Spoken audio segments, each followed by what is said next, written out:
사도행전 강의 말씀 듣도록 하겠습니다. 위대한 복음 전도자 이 제목으로 같이 은혜를 나누기 원합니다. 우리가 지금 계속 바울의 재판 부분을 읽고 있는데 계속 한꺼번에 많은 분량의 말씀을 읽고 설교를 나누고 있죠. 재판은 지루해요. 그래서 저도 빨리 보내려고 빨리 바울을 로마로 빨리 보내야 되겠어요. 너무 재판 과정 계속 재판 이렇게 이루어지니까 좀 지루한 면이 좀 있습니다. 자, 그렇지만 지금 오늘 마지막 가이사랴에서 바울의 재판입니다. 이 재판인데 제가 여러 가지 드라마틱한 요소들 많이 쓰고 있지만 그야말로 이 재판의 하이라이트입니다. 이제 그러니까 지금 어떻게 보면은 몰라요. 세상 법정에서는 그 하이라이트가 여러 가지 이렇게 그런 거겠죠. 마지막 판결이라든지 이런 거겠지만 우리들이 보는 또 이렇게 성경이나 또 우리들이 또 재밌게 보는 그것 중에 하이라이트는 사실은 최후 변론이죠. 마지막 최후에 이렇게 자기에 대해서 이렇게 하는 변론하는 별명을 하는 그 최후에 어떤 말을 하냐 이거죠. 지금 고발당한 피고가 그게 어떻게 보면 우리들에게서는 어떻게 보면 자기의 진심이랄지 이런 것도 잘 드러내고 있기 때문에 그렇죠. 바울은 지금 최후 변론을 하고 있습니다. 그래서 제가 하이라이트라는 표현을 썼는데 맞아요. 왜냐하면 지금 재판인데도 불구하고 지금 신문도 없습니다. 신문 없고 증인도 없습니다. 원고도 없습니다. 신문도 없고 원고도 없고 증인도 없고 오직 바울만 지금 혼자 얘기하고 있어요. 오늘 제가 읽은 말씀이죠. 그러니까 마치 여러분이 그 드라마나 영화로 본다면 온통 빛이 보여요. 지금 바울에게만 쏟아지고 있습니다. 바울의 입에만 전부 다 주목하고 있어요. 재판석에 앉아있는 사람들 그런데 어느 때보다 가장 화려한 사람들이 앉아있어요.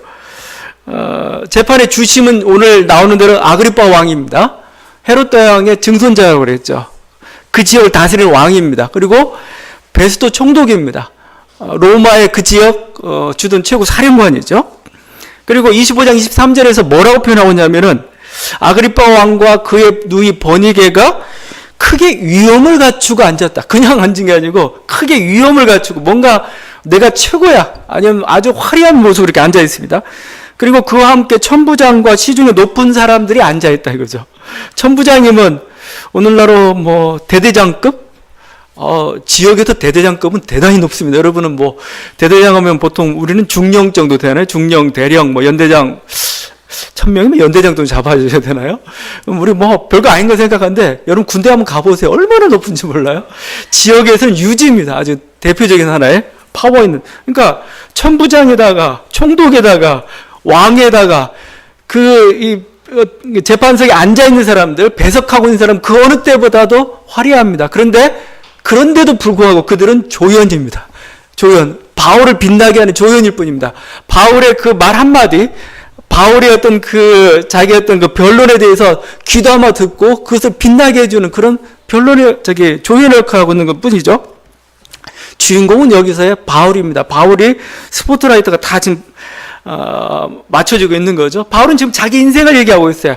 우리가 보통 간증이라고 하는 거죠. 나의 과거는 어떤 삶을 살았는가. 그러니까 예수 믿기 전의 삶의 모습이죠. 예수를 내가 어떻게 해서 믿게 됐는가 이거죠. 그리고 예수를 만난 이후에 나의 삶의 변화는 어떻게 됐는가. 그리고 여러분에게 요구하는 건 뭔가 이거죠. 간증문의 모범입니다. 저희가 제자 훈련이나 할 때 간증할 때 이런 식으로 하라고 그래요. 예수 믿기 전에 너 어떻게 살았니? 어떻게 예수 믿게 되었고 그 어떤 변화를 겪었고 뭐죠? 이제 하나의 메시지가 이렇게 마지막으로 선포되는 거죠. 지금 쇠사슬에 지금 매여 있습니다. 바울은 쇠사슬에 매여 있지만 그리고 재판을 받는 그 비참한 처지이지만 모든 사람들이 바울을 지금 주목하고 있는 거죠. 현실적으로 보면 가장 불운한 모습입니다. 불운한 모습이지만 드라마로 생각한다면 가장 영광스럽고 멋진 장면입니다. 왜냐하면 자기 진심을 토로하고 그것에 대해서 사람들이 호소하고 있는 건 장면이죠. 나와 함께 동지해 줄 것을 원하고 있는. 그리고 사람들 말에 귀를 들고 있습니다.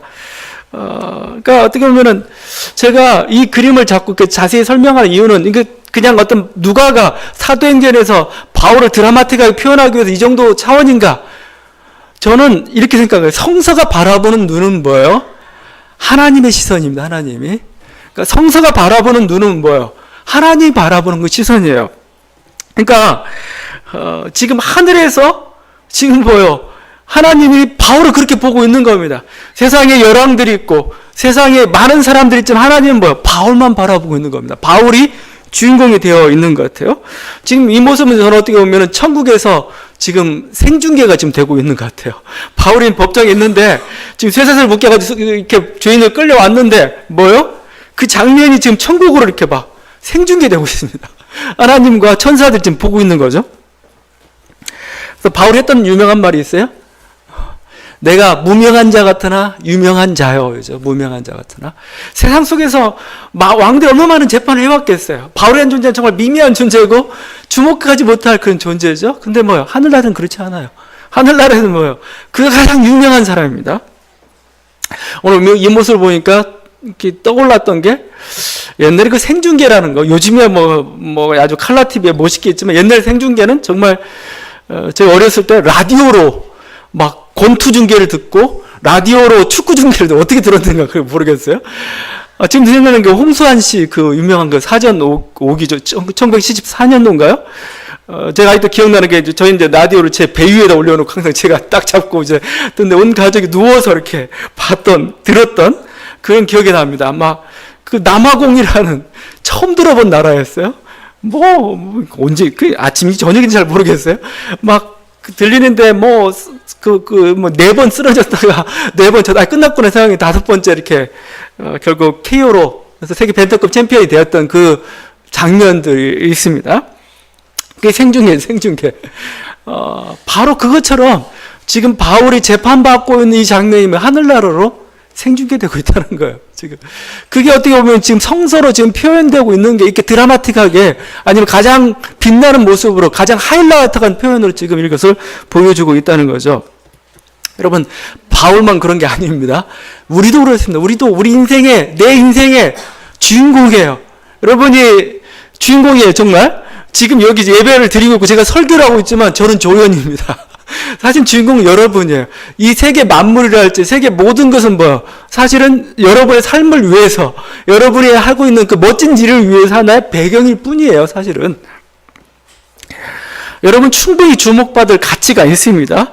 그것은 실제이기도 하려니와 하나님이 그렇게 또 인정하고 계세요. 하나님이 그렇게 바라보고 계셔요. 우리 인생 한 사람 한 사람에 대해서 하나님은 우리 자신만 바라보고 계세요. 우리가 주인공이라는 거죠. 저는 이게 부모의 마음이라고 생각합니다. 부모와 자식 간의 관계 잘 드러난다고 생각하는데 학교에 가면 전부 다 교복을 다 입고 있어요.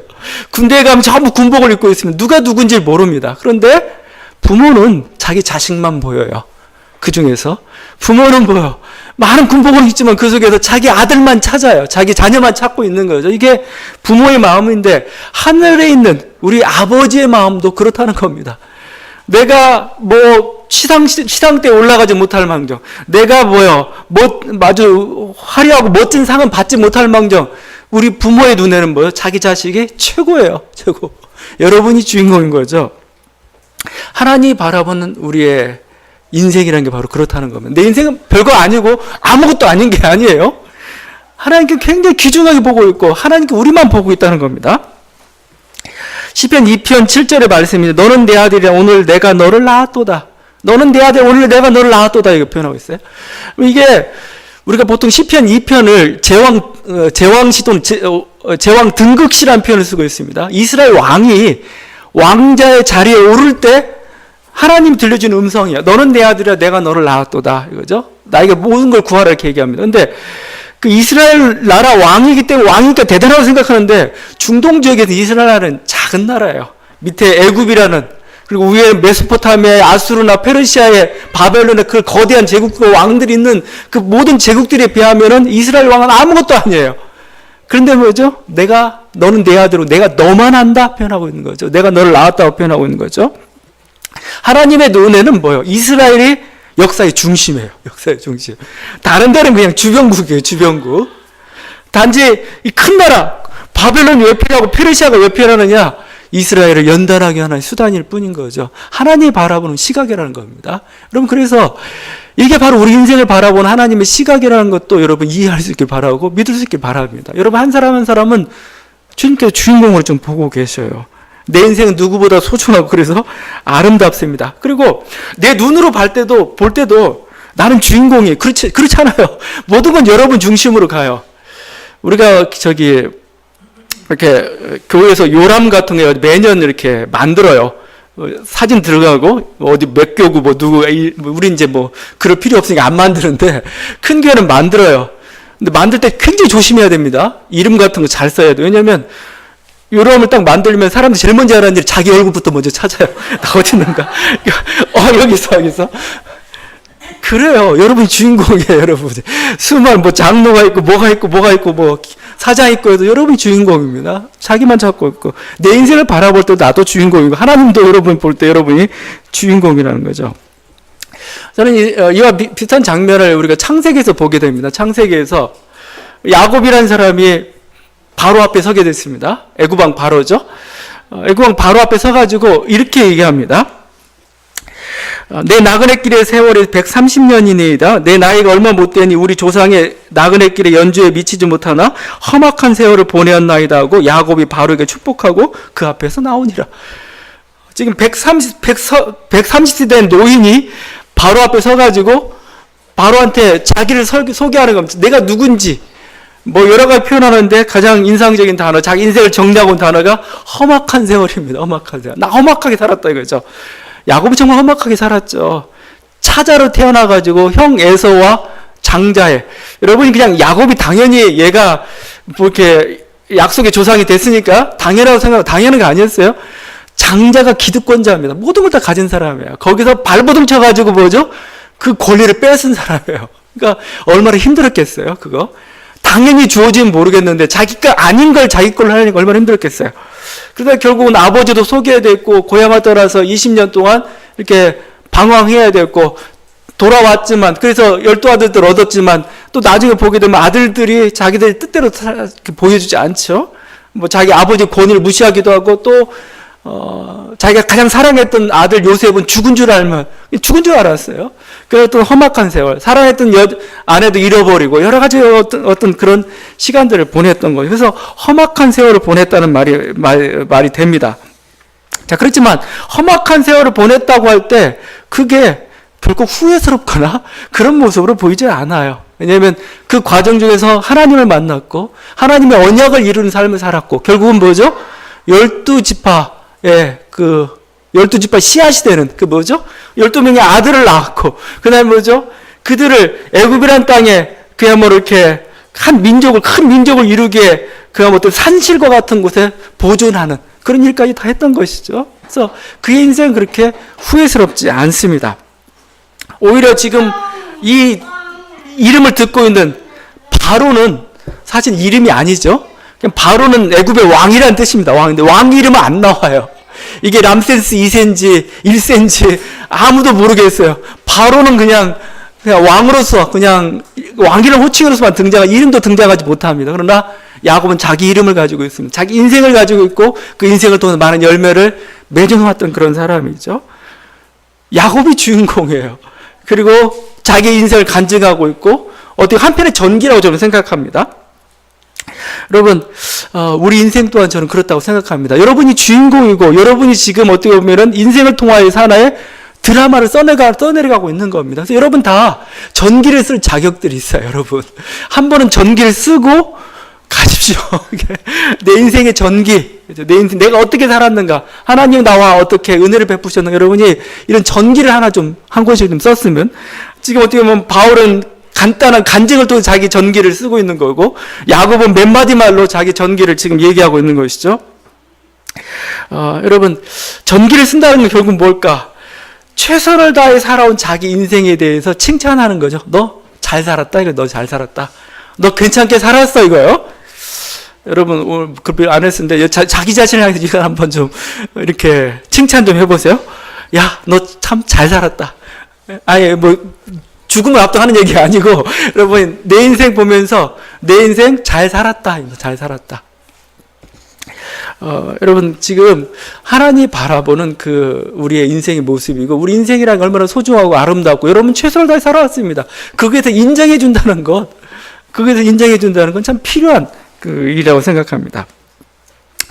오늘 다시 한번 이 바울의 모습을 통해 다시 한번 그 한 사람이 주인공이 되어가고 있는, 주인공으로서 모든 사람이 그 소리를 귀를 기울이게 듣고 있는 모습을 보고 있습니다. 바울은 예수를 만나기 전에 자기의 모습에 대해서 굉장히 자세하게 설명을 하고 있죠. 오늘 보게 되면 바울은 젊은 시절부터 예루살렘에서 이렇게 생활을 하였습니다. 율법의 가장 엄격한 그 바리새죠. 바리새는 평신도 운동 단체예요. 율법을 생활 속에 실현하겠다는 그런 평신도 운동 단체입니다. 근데 거기에 가입을 했어요. 그래가지고 이들은 뭐요? 항상 말씀에 비춰가지고 생활을 이렇게 점검하고 정결케 하고 일들을 했던 겁니다. 근데 그게 너무 지나쳤다는 겁니다. 열심히 지나쳤다고 하죠. 열심히 너무 지나쳐가지고 예수 믿는 자들 보니까 이들이 율법에 어긋난 것 같아요. 핍박한 겁니다. 디모데서에서 바울이 자기가 죄인 중 괴수라고 이렇게 고백했는데, 죄인 중 괴수라고 고백할 수밖에 없었던 바울의 그 성도들에 대한 핍박에 대한 이야기가 오늘 자세히 나오고 있습니다. 26장 11절과 12절이죠. 예루살렘에서 이런 일을 행하여 대제사장들에게서 권한을 받아가지고 많은 성도를 옥에 가두며 또 죽일 때 내가 찬성 투표를 하였고 또 모든 회당에 여러 번 성벌하여 강제로 모독하는 말을 하게 하고 그들에 대하여 심히 격분하여 외국 성회까지 가서 박해하였고, 단순히 앞에 그냥 그 스테반 그 돌로 쳐 죽일 때 그냥 옷을 지켰다 이 정도가 아니고 뭐요? 많은 성도를 옥에 가뒀다 이겁니다. 그리고 뭐죠? 그들을 죽음에 이르도록 단순 동조자가 아니고 심판자로서, 적극적 가담자로서 뭐요? 사형에 이르도록 만들었다는 겁니다. 더 악한 짓을 했는데 뭐냐면은 그 강제로 모독하는 말을 하게 했다. 강제로 모독하게 하는 말이 뭘까요? 이런 거죠. 예수는 저주받은 자다 이런 겁니다. 예수는 거짓 메시아다 이거죠. 이게 이런 말이 아니었을까? 너 입술로 고백하라고 강요하는 겁니다. 너 예수가 저주받은 자고 거짓 메시아라고 고백해. 그럼 너 살려주겠어. 그렇게 강제로 고백하게 했다는 겁니다. 이건 죽음보다 더 악한 짓입니다.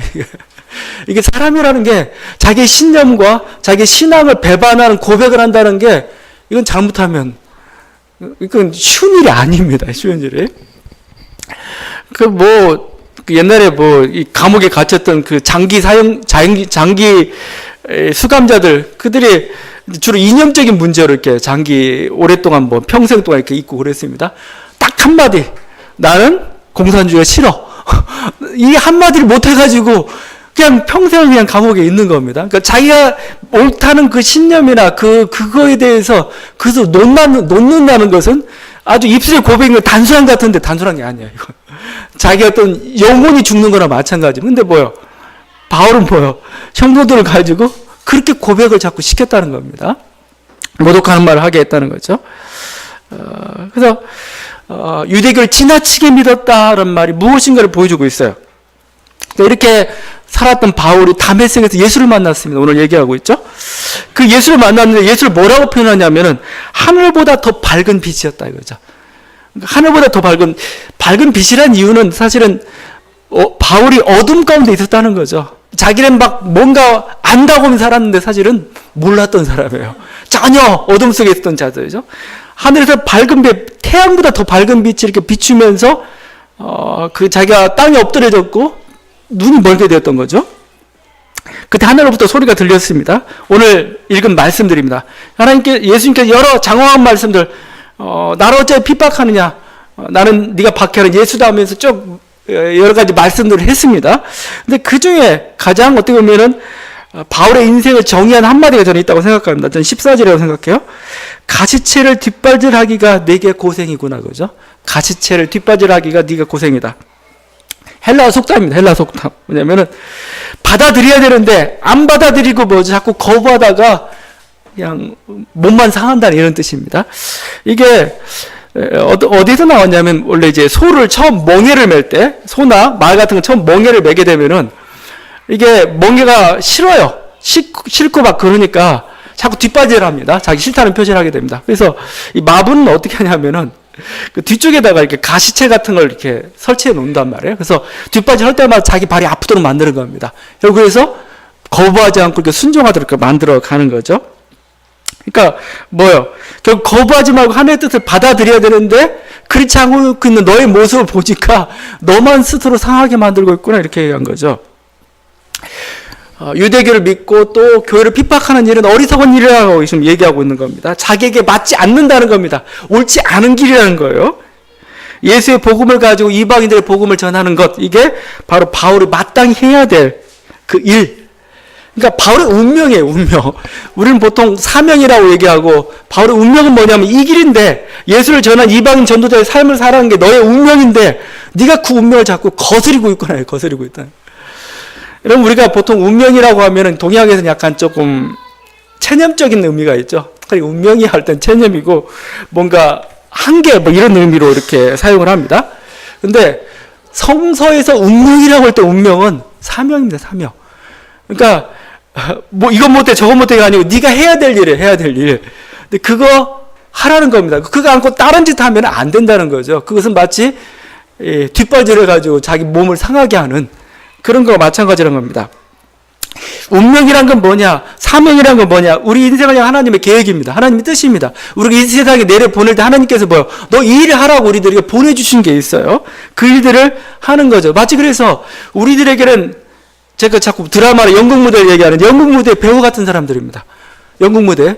나에게 맡겨진 역할이 있어요. 나는 그 역할에 충실해야 되는 거예요. 다른 사람 거 넘볼 필요도 없고, 자기가 뭐 그 역할을 맡으려고 할 필요도 없고, 자기의 주어진 역할에 충실해야 되는 거죠. 그 역할이라는 게 바로 하나님의 우리가 뜻, 부르심, 소명, 사명, 이렇게 이해하고 있는 거죠. 또 동양에서는 이것을 지천명이라고 합니다. 지천명. 지천명은 하늘의 뜻을 아는 나이라는 거죠. 지천명.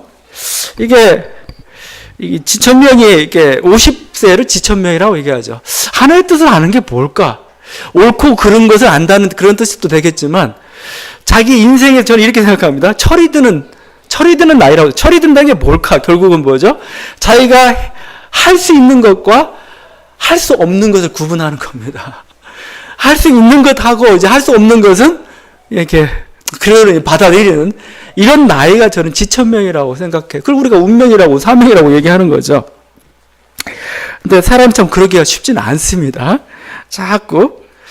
근데 자기 것이라는 게 있어요. 자기 것.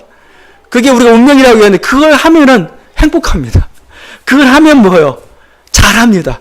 그걸 하면 뭐예요? 보람이 있습니다. 우리들에게. 그걸 찾아가는 겁니다. 그래서 어떻게 보면은 이렇게 이러면 참 좋겠어요. 바울처럼 막 예수님이 나타나가지고 야 네가 해야 될 일은 이거야 라고 가르쳐주면 얼마나 좋겠습니까? 뭔가 꿈으로 환상으로 확실히 보이면 얼마나 좋겠습니까? 근데 그런 사람은 그렇게 많지는 않아요. 그러면 좋겠는데 그런 사람 많지 않고 대부분의 우리는 뭐 범인과 같은 사람들이죠. 근데 그렇다고 해서 운명이 없는 건 아니에요. 사명이 없는 건 아닙니다. 여러분 그걸 찾아가야 됩니다. 그러면 근데 간접적으로 알 수 있는 방법이 있어요. 뭘까? 지나고 난 다음에 조금 알아요. 지나고 난 다음에 아, 이 길이었구나. 이 길이었구나 이거죠. 이렇게 사는 거구나 이거였어요. 그게 미리 알았다면 참 좋겠는데 그게 참 힘들어요. 하여튼 여러분이 하여튼 걸어왔던 길, 지금 걷고 있는 길이 맞을 가능성이 높아요. 사실은요. 그게 여러분 인정하고 받아들이는 것, 그게 좀 필요합니다. 여러분이 계속 관심 있는 거 있죠? 그냥 관심 있는 건 아닐 거라고 저는 생각해요. 그럼 뭔가 당기는 게 있는 거죠. 당기는 게. 그건 어떻게 운명의 가능성이 있는 겁니다.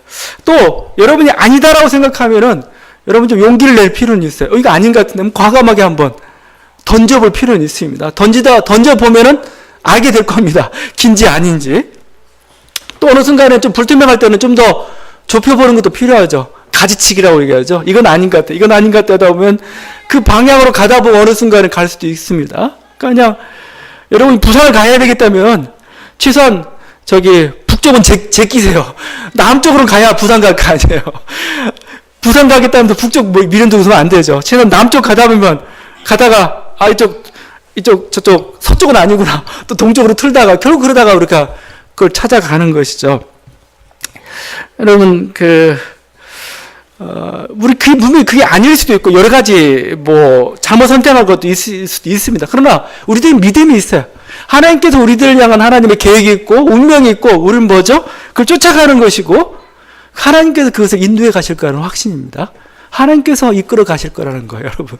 그 믿음을 가지고 여러분 담대히 나아갈 수 있길 바랍니다. 바울은 결국 자기 뜻대로 살았지만 그게 아니에요. 하나님 원하는 길이. 그러니까 얘가 깨닫지 못하니까 아주 강제로 나타나가지고 그를 방향을 완전히 돌려놨습니다. 근데 결국은 예수를 전하는 위대한 복음 전도자의 삶을 살았고 그렇게 아름다운 이름을 남겼던 거죠. 예수 그리스도를 전하면서 또 예수 그리스도를 안에서 바울에게는 놀라운 변화가 있습니다. 자기가 정말 참다운 운명을 만났을 때, 참다운 그 생명을 만났을 때 자기의 변화가 어떻게 됐는가? 그건 이제 우리 모두에게도 해당되는 그런 단어, 그 모습이겠지만 거기 18절 말씀에 나와 있죠. 그 눈을 뜨게 하여 어둠에서 빛으로 사탄의 권세에서 하나님께 돌아오게 하고 죄사함과 나를 믿어 거룩하게 된 무리 가운데서 기업을 얻게 하리라. 예수 그리스도를 만나게 되었을 때 내가 정말 적절한 하나님께서 주신 그 생명의 그런 어떤 운명의 만남을 갖게 되었을 때 그 길을 찾아가게 되었을 때 그 사람의 삶의 모습에 대해서 여러 가지 걸 얘기하고 있어요. 첫 번째죠. 그 눈을 뜨게 했다는 거예요. 눈을 뜨게 했다는 거예요. 여러분도 한번 지금도 예수 그리스도를 만나고 여러분이 이제 그리스도 하나님 뜻을 따라 살고 있다면은 여러분이 한번 좀 점검해 보세요. 내가 정말 그런 삶 가운데 있는지 그리스도를 만남으로써 내 인생이 이렇게 바뀌어져 가고 있는지 볼 수 있기를 바랍니다. 첫 번째가 그리스도를 모르는 인생이 지금 그러니까 눈을 뜨게 됐다는 건 뭐예요? 그동안에 어둠 가운데 있었다는 거죠. 그래서 그리스도를 만남으로써 눈이 띄어지는 겁니다. 눈이 띄어졌다는 건 결국 뭐예요? 그동안은 뭐예요? 허상을 잡았다는 겁니다. 그림자. 참된 것을 잡지 못했어요. 플라톤 철학에서 우리 인생의 모습을 동굴에 비유하고 있습니다. 뭐요? 동굴 저 뒤쪽에서 빛이 비춰오는데 우리들은 뭐요? 전부 벽만 보고 있어요. 그래서 자기 그림자만 보고 있는 겁니다. 그림자가 진짜라고 생각하고 있는 겁니다. 그게 눈이 감긴 사람의 모습입니다. 예수 그리스도 안에 일어난 일이 뭐예요? 진짜를 보기 시작해요. 참 실체를 보기 시작합니다. 허상을 보지 않기 시작한다는 거죠. 여러분이 붙잡고 있는 거 진짜예요? 아니면 가짜예요? 여러분이 붙잡고 있는 게 실상이에요? 허상이에요? 이거죠. 정말 영원한 것입니까? 아니면 덧없는 것입니까? 이거죠. 그리스도 안에서 일어난 일이 그거라는 겁니까? 우리가 그래서 하나님은 영원하신 분, 또 어떤 물질이랄지 여러분이 어떤 두려워하는 염려나 불안 사실은 허상이거든요. 그림자거든요. 아니다라고 얘기하고 있어요. 두 번째 일어나는 일이 어둠에서 빛으로 나아가죠. 어둠에서 빛으로. 어둠에서 빛은 뭐예요? 이제 보는 겁니다. 어떻게 살아야 되는지 아는 거예요. 어디로 가야 되는지 아는 거죠. 어디를 향해 가고 있는지 자기가 알고 있는 거고, 여러분은 제대로 걷고 있는지, 또 자기가 가고 있는 그 길에 대해서 확신을 가지고 있는지 한번 살펴보길 바랍니다. 세 번째 일어난 일이 사탄의 권세에서 이제 하나님의 권세로 이렇게 바뀌어져 가는 겁니다. 그동안에 사탄의 권세에 있었어요. 여러분, 나는 자유인인데, 여러분 자유인 아니에요. 여러분이 얼마나 물질에 매여 있는지 여러분 모르죠, 지금. 여러분의 욕심에 얼마나 매여 있는지 모르죠. 하나님을 벗어났는데, 여러분이 얼마나 이념에 매여 있고, 여러분이 얼마나 그려놓은 여러분 허상의 세계에 매여 있는지 모르죠. 여러분, 인간은, 그래서 루터가 그렇게 얘기했잖아요. 인간이라는 존재는 뭐예요? 말과 같은데, 그 말 위에 누가 타느냐에 따라서 그 방향이 바뀌어져 가는 거예요. 쓸모가 바뀌어져 가는 겁니다. 근데 그동안 사탄의 권세에 있었다는 겁니다. 사탄이 노략질 당하고 장난질 당했는데 예수 그리스도 안에서 온전한 하나님을 만나게 되고 하나님의 그 인도하심에 따라서 하나님의 예수 그리스도의 그 권세 아래 사는 인생이 되었던 거죠. 네 번째가 죄사함을 얻고 거룩한 무리가 돼요. 거룩함은 자꾸 거룩함하게 되면 자꾸 자기가 성자처럼 생각하지 마요. 성자. 그게 아니고 거룩함은 다른 식으로 표현하는 게 더 좋은데 하나님의 자녀가 되었다는 거예요. 하나님의. 왜 죄사함이 필요하고 왜 거룩하다는 말을 합니까? 하나님 앞에 설 수 있는 사람이 거룩한 사람이고 죄를 사함받지 우리가 더러우면 하나님 앞에 설 수가 없어요. 하나님의 자녀가 됐다는, 내가 언제든지 하나님 이름을 부를 수가 되고 그분같이 동행하는 인생이 되었다는 게 바로 이 죄사함과 거룩함이죠. 마지막으로 우리에게 기업이 있다는 거죠. 하늘나라의 기업이 있고 또 이 세상에 우리 하늘나라의 기업뿐만 아니고 이 세상이 이루어질 하나님께서 이루신 하나의 기업이 있습니다. 그게 진짜 어떤 세상 기업이 될 수도 있는 거고 사람이 될 수도 있는 거고 자기 일의 사명이 될 수 있는 거고 그렇습니다. 하나님께서 기업을 주셨다는 겁니다. 기업. 여러분, 이게 예수 그리스도 안에 일어난 그 놀라운 일들이고, 바울은 그래서 이 예수 그리스도 모든 것 되기 때문에 지금 예수 그리스도를 증거하는 자로 지금 살고 있는 거죠. 바울은 지금 왕과 총독과 유력한 자들 앞에 서 있지만 전혀 기가 죽지 않아요. 왜냐하면 예수 안에 그 모든 게 있기 때문에 그러죠. 지금 어떻게 보면 신문을 받는 자는 바울이 아니고 지금 오히려 아그리파 왕과 베스도 총독입니다. 막 자기가 뭐 추궁을 당한 것 같으니까 베스도 총독은 네가 미쳤다라고 이렇게 반발하죠. 아그리파 왕은 내가 적은 말로 나를 권하여 그리스도인이 되게 하리라 하는도다 하면서 이렇게 반발하고 있습니다. 그럼 그들을 향해서 바울이 당당하게 얘기하죠. 말이 적으나 많으나 당신뿐만 아니라 오늘 내 말을 듣는 모든 사람도 다 이렇게 결박된 것 외에는 나와 같이 되기를 하나님께 원한다. 아마 바울이 이 순간에 손을 높이 들었을 겁니다. 자기 쇠사슬을 보여줄 겁니다. 내가 이렇게 결박된 거 이거 외에는 전부 나와 같이 되기를. 나와 같이 되기가 뭡니까? 예수 믿는 그리스도인이 놀라운 이런 복과 은혜를 받는 그런 사람들이 되기를 원한다라고 얘기하고 있는 거죠. 이런 복음은 우리에게 자유를 줄 뿐만 아니라 이렇게 바울처럼 우리를 당당하게 만들어요. 인생에 대해 당당하게 만듭니다.